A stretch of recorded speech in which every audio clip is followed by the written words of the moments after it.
Yeah, even. Let's just be very careful on that. All right. It's one of those issues that is, you know, it's not allowed. Okay. All right, here we are. Michael D. Shaw is here. Charles Moscowitz. Thanks for joining me, everyone. I usually do the program Monday through Friday, 12 to 1 p.m., and I do special editions like this one, which I'm doing every Wednesday at 2 p.m. Michael, how are you? Hey, just fine. And by the way, for those of you watching this that don't think it's 2 p.m., just set your clocks to 2 now. Thank you. Okay.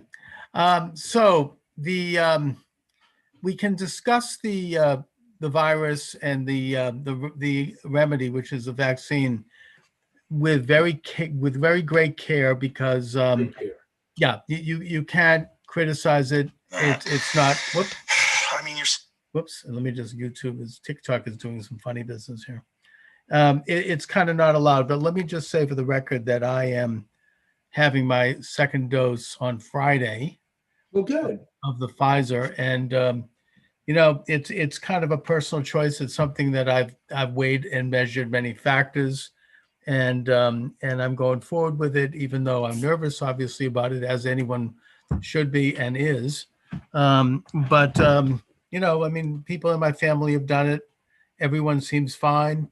I think that I'm old enough and I have a strong enough immune system that, probably my risk is less. I also take a lot of vitamins, and I'm in better shape than I've been in years. And, I mean, I just, hope for the best. I mean, you just have to bite the bullet. Well, you actually look better when I first met you in the 1980s. So I don't know what the hell you're doing, but it's... Well, yeah, I mean, I am more health conscious. I exercise, I better diet, try to do things. This might seem like a simple thing, but I actually spend a good deal of time breathing very carefully every day. Breathing, okay. Yeah, I mean, it sounds simple. I saw this short story of this guy who, back in the 19th century, early 19th century, he had been given a diagnosis of only having a short time to live. He was in very poor health. And so he decided that he would spend the rest of his life going out into the wilderness and hooking up with Native Americans and kind of going Indian, which, by the way, is something I think a lot of people did back then. Yeah. And so he did, and he ended up befriending them, and they taught him methods to get healthier. And the basic message that they gave him was to spend a good deal of time every day breathing. Up one nostril, down the other, then reverse, up and down the other, and to breathe deeply into all of your extremities. Feel it into your toes and into the tips of your fingers, and make sure that you are fully oxygenated. And so he started to practice this. He ended up living another 40 years. He became very healthy. And, it's kind of also something that's fairly well known among the Eastern cultures. And, it seems simple, but I think there's a lot to that, to just take the time to fully oxygenate every day. It's free. It's like it's totally zero risk. That's right. There are things that are so available to us. I remember years ago, I don't know if I mentioned this, but I had acid reflux, and I was really, trying to figure out what to do, especially since I was doing talk radio. And so I went to the hospital here and I got a prescription, and I took the prescription probably for maybe the better part of 4 or 5 months. And it kind of worked, it sort of helped, yeah. But I didn't totally feel great. And I knew there was something not right.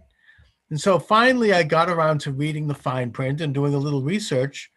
And I discovered that there's some really nasty side effects to this. Protein pump inhibitors, yeah.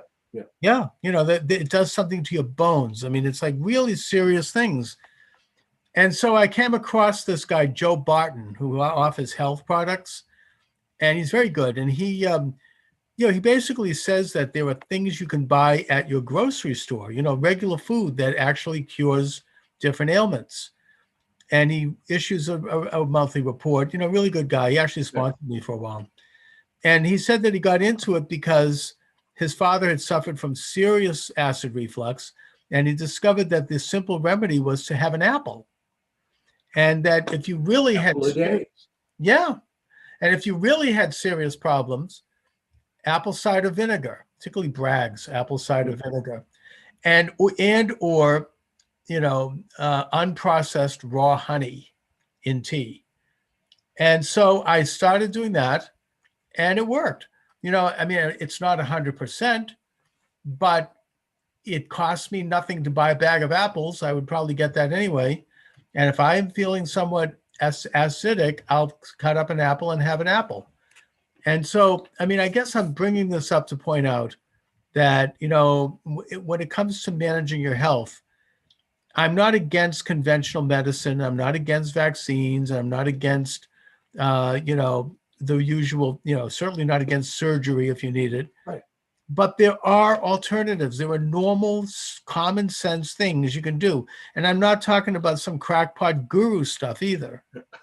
I mean, I'm not saying go out and start to put on a turban and start, chanting Maharaja. I'm talking just really normal, basic, not that there's anything wrong with that, by the way. I'm talking about, normal conventional things that you can get at the grocery store. An orange, for example, very well may have a beneficial agent to reduce your likelihood of getting cancer. Yeah. And other citrus fruits. Not taking a vitamin C pill, but actually having fruit. Grapefruit in particular is supposed to be very good. Now, I'm not here to attest to this. I'm not a doctor, but I'm simply mentioning it because, somebody who is the wise steward over their own life, you want to consider all possibilities, and you want to develop some certain healthy habits. In the time of virus, I go out every day and I have a pretty long walk so that not only did I get cardiovascular, but I also get direct sunlight in my face.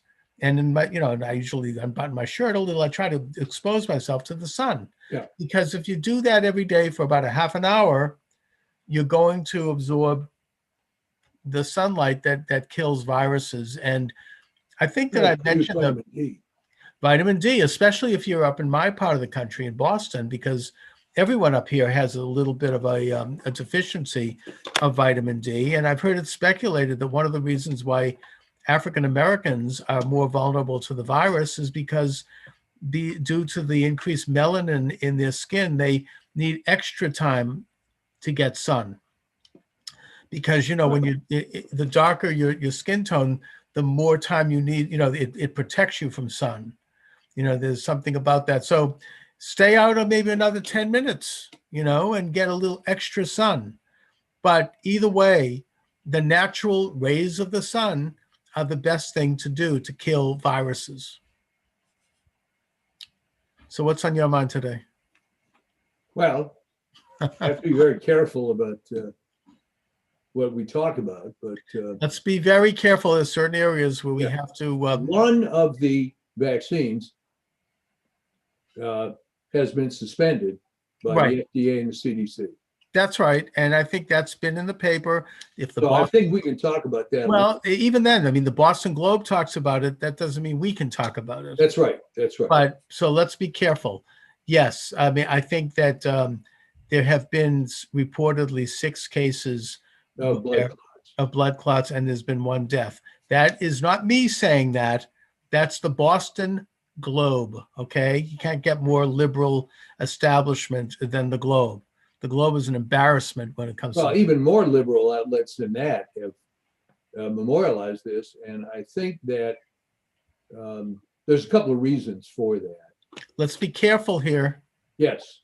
We're treading on very thin ice. Even though, Mike, you're a chemist, you've been a writer of health, you're a health reporter going back a decade, you've written over 1,000 articles, and you've got credentials. We still have to tread very carefully. Well, we are treading very carefully because the question that comes up is why now and why this one? And I mean, I don't know if we have an answer to that, but well, I have a speculative answer. Should we share it? I mean, I don't know. I will be within the YouTube guidelines. I'm pretty confident. You know something? I think that maybe we should direct people to an article that they can read about this. I don't know if I feel comfortable. Oh, all right. I just don't want to, all right, be purged by whoever these Gestapo agents who are purging people right now. So I don't want to I don't want to hand it to them. You know what I mean? Well, speaking of Gestapo, yeah.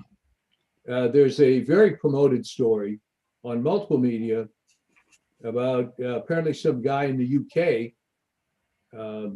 who was in a hotel and got into some issue with the front desk of the hotel for not wanting to wear a mask. So he went back to his room and then was pursued by the local gendarme. And there's a video of them breaking down his door. So at a hotel. Yes. What did they do? Well, I mean, he was he arrested for this? I believe so. This was so that's your now president. Yeah, I mean, this is what's going on. I mean, I don't know if you've seen this. We talked about this, I think, last week. This viral video of this priest who kicked out the police in Canada. That's making rounds. Right. I mean, get out, Gestapo, get out, you Nazi psychopaths. You're not going to come into my service. And, there are some videos out there, more on TikTok than on YouTube, showing people, suddenly announcing that this couple went into a grocery store and they started, I think it was in Florida. Yeah. They demanded that people put on the mask. And they're like, look, if you don't feel comfortable here, you can leave. We're not doing it. And they're like, oh, yes, you are. And all of a sudden, the whole store started to change. Out. So, there was a similar one. There was a restaurant. I don't know where it is. And the video actually may have been on YouTube of a health inspector coming in. And by popular acclaim of the patrons of this restaurant or bakery, whatever it was unclear, they chanted them out. So that's what people are doing. And I think I've seen that one too. They were in a bar, and all of a sudden they're like, hey, you don't like it? Out. Yeah. This is our deal here. And everybody suddenly starts to chime in. Look, I'm not here to either endorse or not endorse the wearing of the mask. I wear it when I go into a store, because in Massachusetts you have to, and I probably would anyways, because I actually do think that I don't want to get droplets on me. I don't know who's there. I actually kind of am. Yeah, I've never liked crowds anyways. I think there are actually some good things that are coming out of this. Like, I don't think we need to be handshaking so much and backslapping strangers, especially, but anybody, those are customs that probably will change. You can acknowledge somebody with a little bit of a bow. There's probably a reason why those are customs in Asian countries, because there probably is connected with the spread of viruses and germs. So I don't actually have a problem with that, but I'm not comfortable with mandates, of course. Yeah. And, I think it's somewhat ludicrous when I see people wearing it when they're outside and alone or in a car.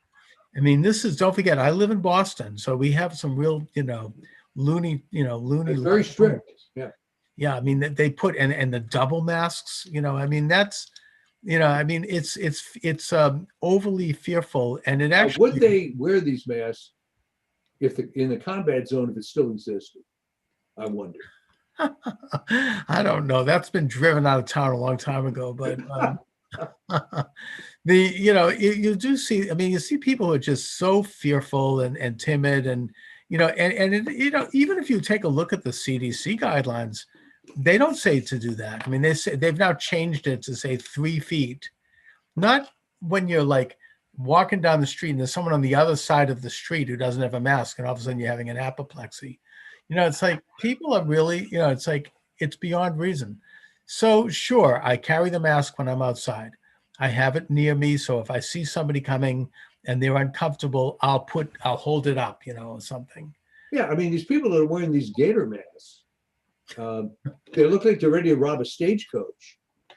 By the way, this has done something I would imagine for bank robbery, hasn't it? You put on the mask. I mean, they don't know who you are. I don't recognize anyone. You can't. You have So you to. have to know someone very well, and they can't cover up too much of their eyes, Mm. or you really won't be able to tell.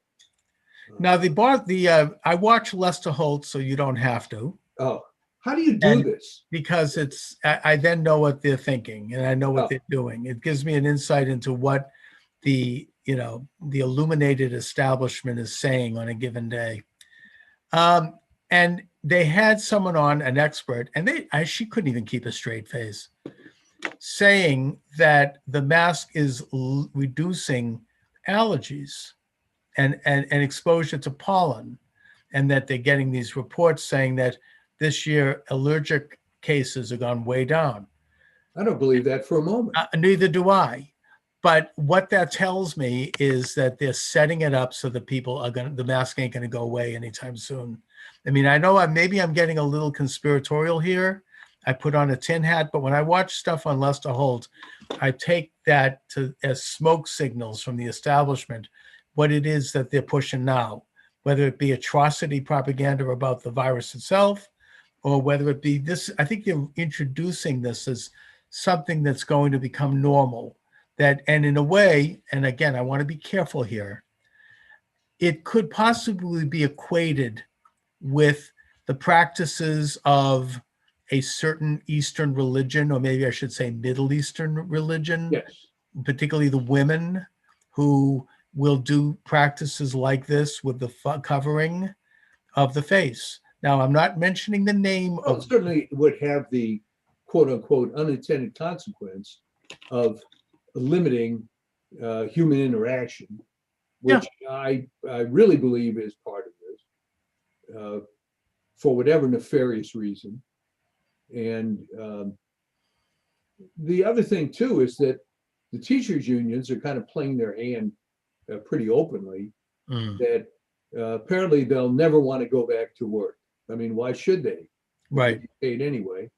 And well, they're probably, they're doing, besides the ideological aspect of that, they're doing what unions do in that whatever they do, they want concessions, they want benefits, they want money, they want power. They'll come back. It's like the police union in Boston would not allow for some very basic things that make sense unless they got money, unless they got a raise, unless they got another, whatever they're looking for. So, I mean, that's what unions do. That's collective bargaining. I'm not, it's extreme when a union becomes so powerful, and the teachers unions are that. I mean, they almost have a monopoly nationally. The National Education Association, the one in New York, there's two big ones. Yeah. That they can make these absolutely absurd demands. Well, now Randy Weingarten is blaming the Jews. Yes, I saw that. What's that about? What do you mean she's blaming the Jews? Well, apparently that we get blamed for everything, but what is this deal? well, I mean, it's even more stupid when it's a Jew blaming the Jews. Yeah, well, that's the worst kind. Anyway, what is the deal? I mean, I guess the idea is that all these horrible Jews want their kids to go back to school, and they're all elitists. Really? Yes. Oh, like non-Jews don't want their kids to go back to school? First of all, it's like, what the hell? Well, the Jews have always been the people of the book. I mean that's like completely illogical. I mean, everybody wants a kid to go back to school. Well, no, but I mean, why not pick on the Jews? Oh my God, that's everybody else does. So yeah, what the hell? That's, I mean, the logic of that, though, I mean, it's not like they're saying that the Jews are in being bankers. It's not some nutty conspiracy theory, but it's worse. It's one that doesn't even have a semblance of anything you could hang your hat on. I mean, that's just crazy. Well, she's throwing raw meat out to whoever's this. Yeah, whoever's right. Maybe, I don't know, some members of Congress. I don't know. Whatever ethnic group might be anti-Semitic. I won't mention what that ethnic group might be, but or whatever ideology might be anti-Semitic, but we won't mention them either. We won't mention anything. We can't really mention much now, can we? Yeah. We have to speak in direction. We have to, in a way, we've been forced to speak the language of the left. We're speaking in tongues here. Yeah, indirection, double words, double meanings, layers of sophistry. It's what French scholar Elaine Benescon referred to it as the language of totalitarianism. If you listen to the way, a classic example of this would be Obama, right? He would give this brilliant speech where he would say nothing that you could actually identify. It was all this kind of flowery, euphemistic, and you hear it and you're thinking, oh, he's so smart. This is great. Yes. And then I'm stupid because can't do this. But the fact is he says very, very little. And he says a lot of things that do mean something to certain people. And they know what he's talking about. They know what he's getting at. The code words. Yeah. And so now, because of the censorship, we've been reduced to using similar language. And, the conservative approach is the opposite. The perfect example of the opposite is Donald Trump. You can't get more direct, more simple, more clear, more honest than him. Not that he doesn't tell a white lie here and there, but the point is that, he doesn't, mince words. He's blunt. He's brutal. He doesn't speak with a phony British accent.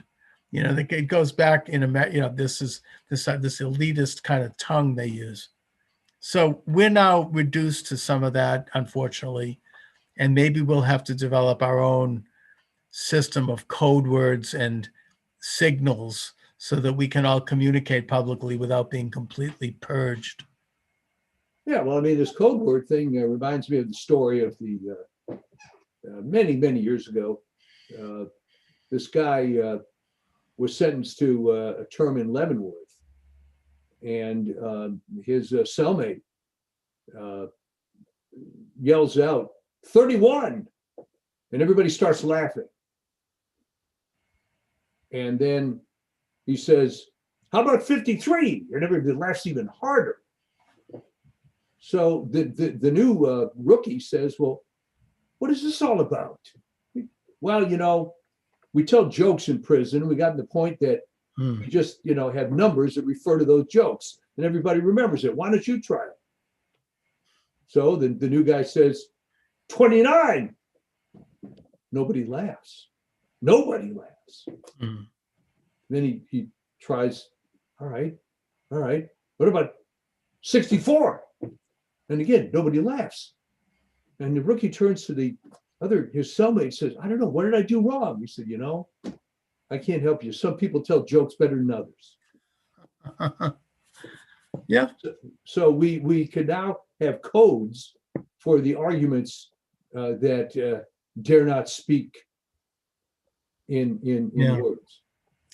So, yeah, that's what it comes down to. And, I basically, the other story that's come out, and again, this is 60 Minutes. This isn't some right-wing, fringe. This isn't Parler, this isn't Gab. They had a scientist, this guy Halperin, I don't know if you saw this, who works for the Pentagon, who is saying that we're experimenting with implants and chips. Yeah. It can determine perpetually whether or not someone is exposed to viruses. Now, this is what conservatives have been saying for a long time. People like me, the tin hat, that they're going to implement a chip. Well, again, for you YouTube fascists out there, this is not me.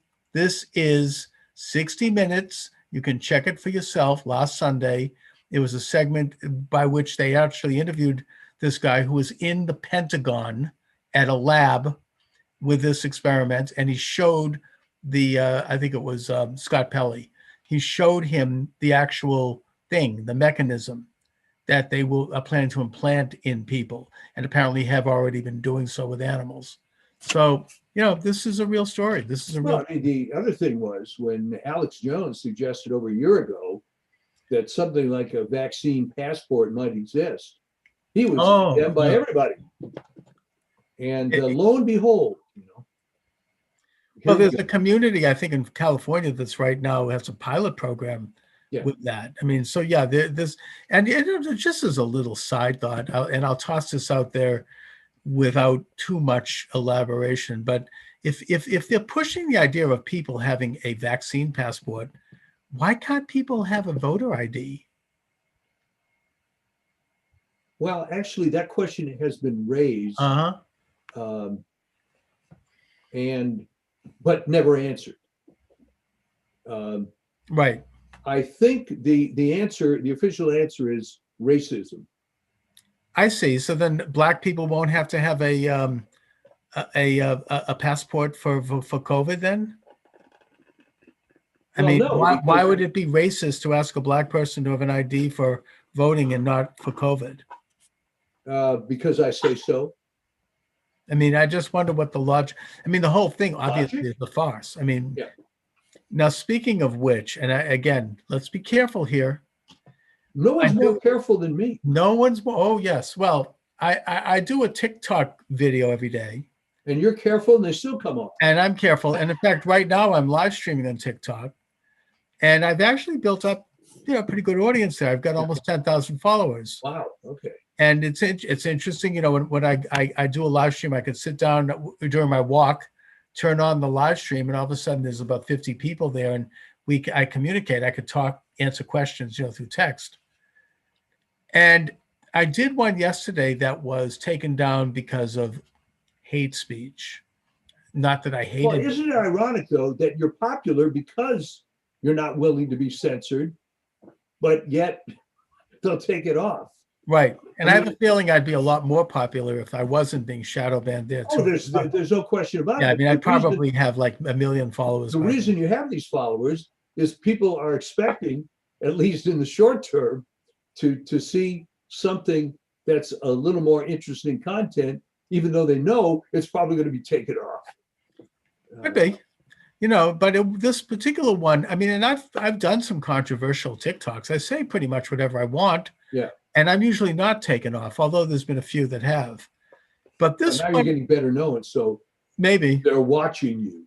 Suddenly it's like it's on their radar. But this one was very strange because I was talking about the two instances that we all know about that are leading to Black Lives Matter and other leftist groups looting black neighborhoods and burning black, businesses and Allegedly. And well, they are. I mean, and they're threatening to do so if they don't get their way on the George Floyd trial.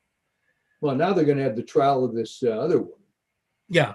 But all I said was this. I said, look, and I'll try to say this in a way I don't want to get taken down on TikTok. And I'll stop you if I think you're going. Thank you. Yeah, let me know. We should have like a button or something, right? I've noticed that, by the way, speaking of which, just to get a little diverted here, I've noticed that on YouTube now, when anybody uses the F word to describe the last election, yes, there's a little buzz. They don't say it. It's like it's almost I'm not sophisticated enough, I'll be honest, to edit my videos and to splice. I don't do that. I just go. But people do, and you see like a little blank with that word because that's forbidden. But anyway, back to what's going on. I said, look, in these two cases, the people involved were resisting arrest, or they weren't even willing to get out of the car. And that we hear a lot of talk from people about, and I've seen a lot of people interviewed on this, it's kind of a meme, that if you're black in the United States or you're a person of color, you instruct your children, particularly your male children, at a certain age, you give them what they call the talk, right? This is the way things are. You have to be. I thought that was a TV show with a bunch of yentas on it. Yeah. Oh, that was I know the one you mean. You have to be careful because the cops might be racist and you could get in trouble and people can pull you over and driving while black. And I understand that, and I said that in the video. I get. As opposed to if you're a white kid and give some back talk to a cop, then nothing will happen to you at all. Well, the point is, if you're a white kid and you live in one of these left-wing, predominantly wealthy, suburban, lily white neighborhoods, you probably don't have to worry about this. But if you are black, yeah, you might have an issue. You have to carry yourself in a certain way. I think that's true. But what I suggested was that if they're going to have that talk, they might consider mentioning to their young son and even daughter that if you are pulled over, don't resist an arrest, because if you do, you're going to risk your life more so than if you don't. Yes, it's scary. Yes, and by the way, if the cop is racist and pulling you over because they don't like you because you're black, that's all the more reason not to resist arrest, because you're going to be even at bigger risk if you do. And that's all I said. Nothing more and nothing less. Now, I think that somebody didn't like that, and I ended up getting that video taken down. I mean, somebody didn't like it. You're hitting the hot button. But the other thing that's never discussed, is this isn't anything new. There was the Rampart scandal in LA when I still lived there. This is back in the 90s. Mm-hmm. And long story short, what had happened was there are a bunch of people in the police department out of that station that got promoted just flat out. It was affirmative action in that not only as a race thing, there were people who were felons that were promoted to high rank within that particular station. And surprise, surprise, there was all kinds of problems. And what they were doing is eliminating standards. And in the case of Minneapolis, the Chauvin character had a terrible record, should have been kicked out before. And by the way, as a little sidebar, I think it was District Attorney Amy Klobuchar who gave him a pass. Yeah. Oh, well, that's the old story. Yeah. But you're right about that. Now, this woman, supposedly a 26-year veteran, mm-hmm. With this cock and bull story about she mistook a gun for a taser, yeah. Which is ludicrous if you look at the video. If she did do that, she was severely mentally impaired or something. And the subject that's never going to be raised, by the way, although she resigned, I think was probably asked to, mm-hmm. Is that was an affirmative action hire from the jump. I mean, I'm sorry. If anybody... Because they wanted a woman, is that it? Yeah. And she's, very senior with 26 years of experience. Yeah. I've known a lot of cops, and they bemoan, and they're older, obviously, or they're retired, and they bemoan what's happened to these departments. That there's a lack of quality. And if you bring in crummier personnel, you're going to get crummier results. And that's the fact. No, I think that's interesting. Yeah. I mean, nobody talks about affirmative action for airline pilots yet. Oh, no, actually, you're wrong. They are talking about that. Right. It just came up. But somehow, I don't think that's going to I mean, there have been, because if you study, unfortunately, aviation accidents, it turns out that there is a disturbing number that are caused by generally second officers, as it happens, that just weren't any good and happen to take over flying when the captain uses the head or whatever it is. Oh my God. And yeah, I mean, people don't want to face stuff like this because we're all supposed to hold hands and sing Kumbaya. But in some instances, you want a meritocracy. Of course. We always want a meritocracy if it's a real one, not one filled with hacks. Yeah. Now, especially in an area with skill. Now, there's also a story coming out of Boston, and I want to be very careful here. Very careful. Yeah. We're not going to mention the name of the institution that I'm talking about. Let's just say that it is a significant medical institution. It is one of the biggest, one of the most famous in the country, actually. Right. And let me just for the record say it is not Mass General Hospital. Okay. Okay. Because that's frankly what I thought. No, it's not. That's my hospital, and they're great. So yeah, right. it is a significant place. According to the Washington Examiner and according to Jeff Kuhner, who was talking about this, and Jeff is the morning afternoon host at WRKO, which is a significant radio station in Boston, 50,000 watt station. This is not some rinky dink outfit. I Oh, mean, no, it's always been a big station. oh yeah, and he's huge. He's got an enormous following, and he's very good. He's very careful. He has a good team of researchers. This particular institution has decided to take the advice of two Harvard professors who shall remain nameless. Oh, I know that story. Yeah, and who are one of the significant contributors to this really, really racist and cockamamie, race theory stuff. Yeah, critical race theory. Critical race theory, what Governor DeSantis has banned in the Florida school system, but it's worming its way everywhere right now. Yeah. And this particular institution has embraced this agenda as a pilot program by which they are going to give preferential medical treatment to people based upon their biological orientation. Yeah, I do remember reading that, and I know the name of the hospital. We know what I'm talking about, and in other words, it's which, by the way, its reputation used to be stellar, but it has done a few things in the past few years that have really shattered that. But that's another story. Yeah, it is another story, and I could give a personal anecdote about something they did, but we're not going to talk about that. Okay, but here I have to mention one thing. Yeah. I had seen this on a couple of forums, which I am on, so you don't have to be, where this was raised. And I said, well, I'm not really surprised, okay, because there's nothing more useless than an academic MD. Nothing. Now look at Anthony Fauci. Well, by the way, speaking of Fauci, there's Steve Deace's book is ripping up the charts right now, The Faucian Bargain.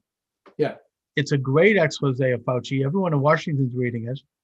And it's number one on the, it went number one on the Amazon list until Amazon decided to shadow ban. It's still there though. It's great. Good. I mean, I'm trying to get him on the show. I don't think he's going to come on with me. He doesn't need to. I mean, he's doing gangbusters. Well, there's a very important concept in most fields of endeavor, which is called actually practicing the trade, whatever it is. I mean, would you call in a plumber who's only been an academic plumber? In other words, he's never actually been out the field, installed anything. All right. And to use Fauci as a prime example, sure, he never saw a patient after residency, which ended in 1968. All right. And the trouble with these people is that they don't recognize their limitations at all. In fact, it's just the opposite. It's almost because they have no practical experience that makes them better than you. And I can tell you that my son, who's involved in various aspects of medicine, including addiction medicine, and he's also the medical director of Arizona Public Service, will encounter people who have all kinds of brilliant ideas of what to do, who've never spent a moment in the field.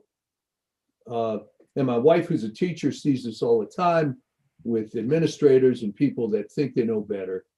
So this is not a new phenomenon, but in the case of these two Harvard guys, it was an opportunity for them to bloviate based on some irrelevant theory about how this affects how to treat patients, which is nonsense.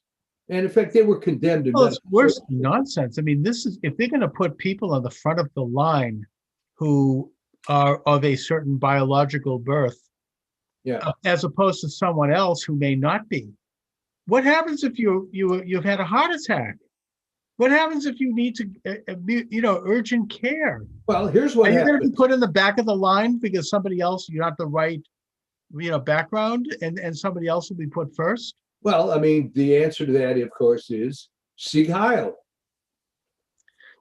Thank you, because that's exactly what this is. This is crackpot race theory. I'm going to be blunt.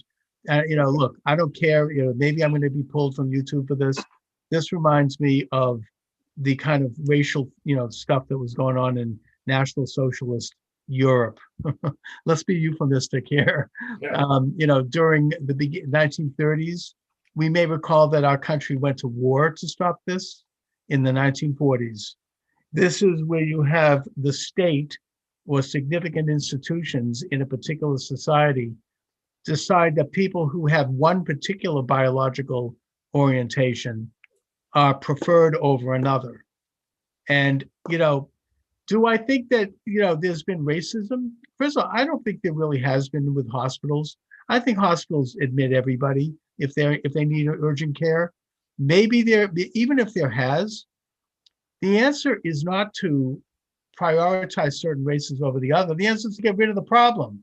Well, you're exactly right. I mean, if there were a case where some poor black guy was denied treatment back in 1954, I'm not really sure how it helps him that you're going to deny some white guy treatment.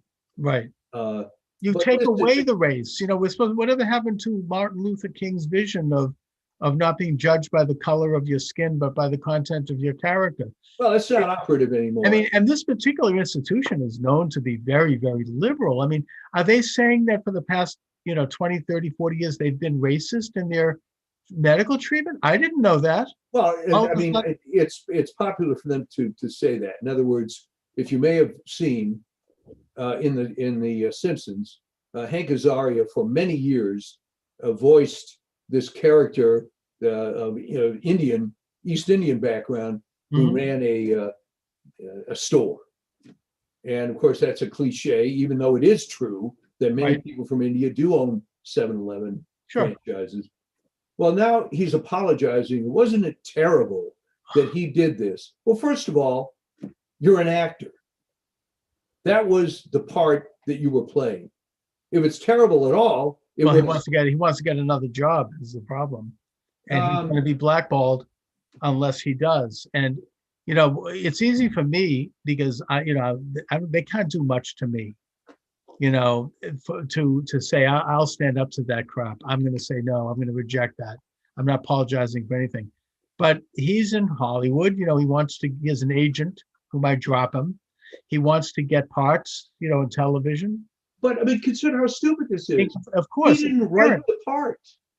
Oh, it's complete tyranny. Okay, so in other words, if you're an actor that back in 1961 played a racist Southern sheriff in a movie, you have to apologize for that if you want to get future work. Well, you can't see reruns to what was that sitcom? The Amos and Andy?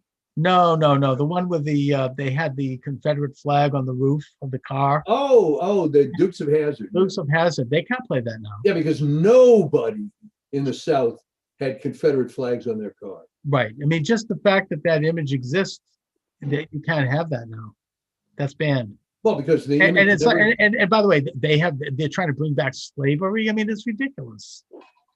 But whatever. I mean, it's we're talking about stuff that is part of this really this informal tyranny, the cultural tyranny, the Kulturkampf,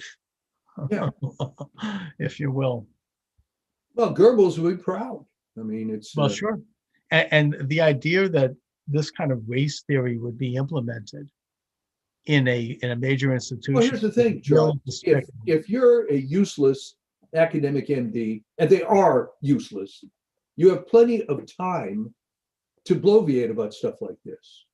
God forbid you deal with chronic disease or something actually practical. It actually helps somebody. They're not in that business. They have, I mean, Harvard has a whole school of medical public service, which is just devoted to this. People get degrees in it. They're not even doctors. They don't even claim to be doctors.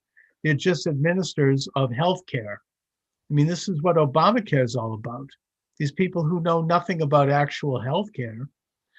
I mean, it's, maybe this is in a way a trend. Like I recall that during the mortgage meltdown in 2009, 2008, I remember someone saying that a lot of this was because you had all of these new, young finance graduates, had degrees in finance, had degrees, in economics, but Right. really had never worked for anybody, newly graduated from college.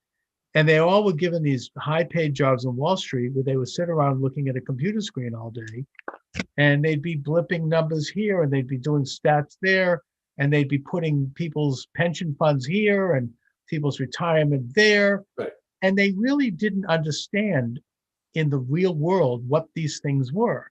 They had never actually gone out to a company and kicked the tires and taken a look at what was going on. What are they producing? Who's running the show there? Meeting the owners, meeting the managers, taking a look at the culture of the place, taking a look at the future of the place. They knew nothing about that. All they knew was a bunch of numbers on their computer screen. And it was because of them that there was a collapse, because they didn't know what they were doing. Well, that's even Karl Marx, of course, never set Right. foot in a factory. Oh yeah, he hated it. He refused. And he couldn't balance his own checkbook. Oh yeah, I mean, I think that Engels isn't not just Engels, but others invited him, and he just absolutely refused. No. Well, I mean, I suppose you could, not to use a really hyperbolic example, but I don't think that Adolf Hitler or Joseph Stalin ever stepped foot in a concentration camp or in a gulag. No. They shielded themselves from that. I mean, that was for other people to worry about. They didn't want to know. You know what I mean? It's sort of like, it's like, the left hand doesn't know what the right hand is doing. I mean, I know maybe I'm using an extreme example in that case, but Well, the other thing was that famous King Leopold's War story that we can talk about next time. you mean with the way he treated the Congo? Yeah.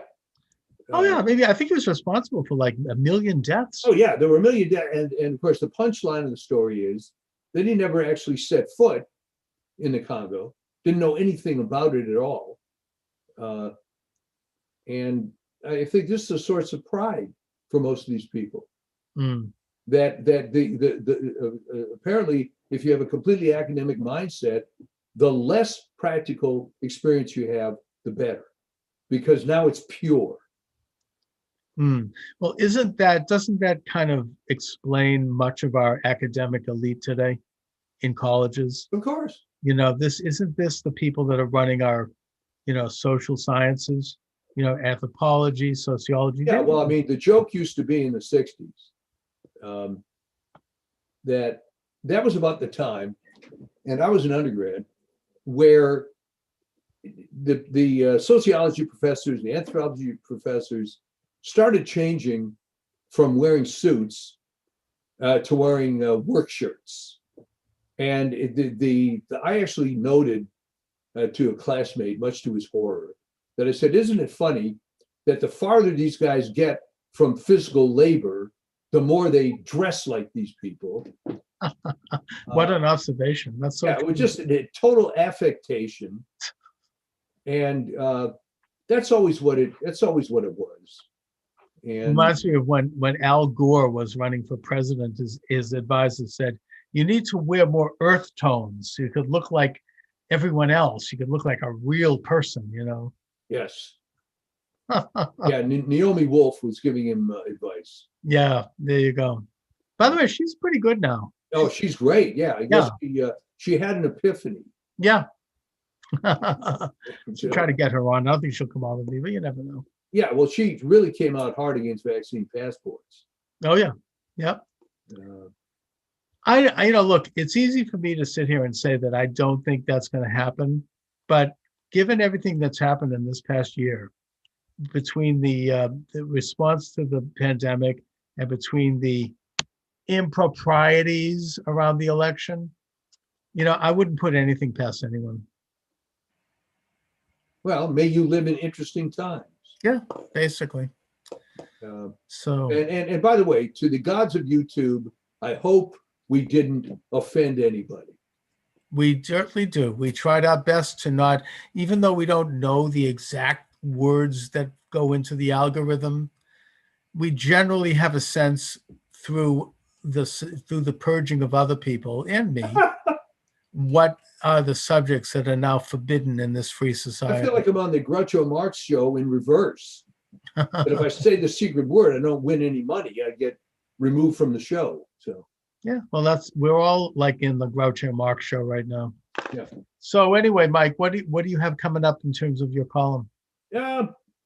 What coming up? I still have a few ideas I'm throwing around. I mean, we've talked about various issues with vaccines and how the so-called efficacy rate Be is careful. calculated, which we won't We go won't into. discuss. Right. Uh, Other than to say that it's not what you think.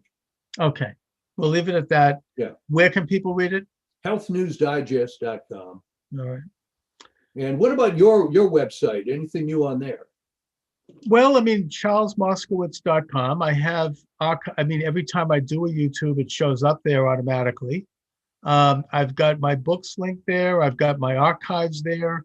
If you click on About Charles Moscowitz, you get links to 30, actually it's over 30 now, different venues that carry this program, either as a video or as an audio or both. And, I have a bunch of other things up there that are fun to look at. So what the heck? I mean, thank you for asking. charlesmoscowitz.com. Yeah, people should check it out. It's I know going you're well. adding content all the Yeah, time. I mean, it's picking up steam. I'm getting a lot of visitors, and I'm thinking about trying to do more interesting things with it to make it more interactive and to people can, I want people to have an experience there. So there it is. Anyway, Mike, listen, I want to thank you as always for joining me. Well, it's always great to be part of this. And We'll do it again.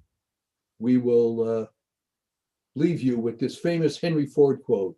If you always do what you've always done, you'll always get what you've always got. And another great Ford quote, I think this is from Ford Jr., was, don't complain and don't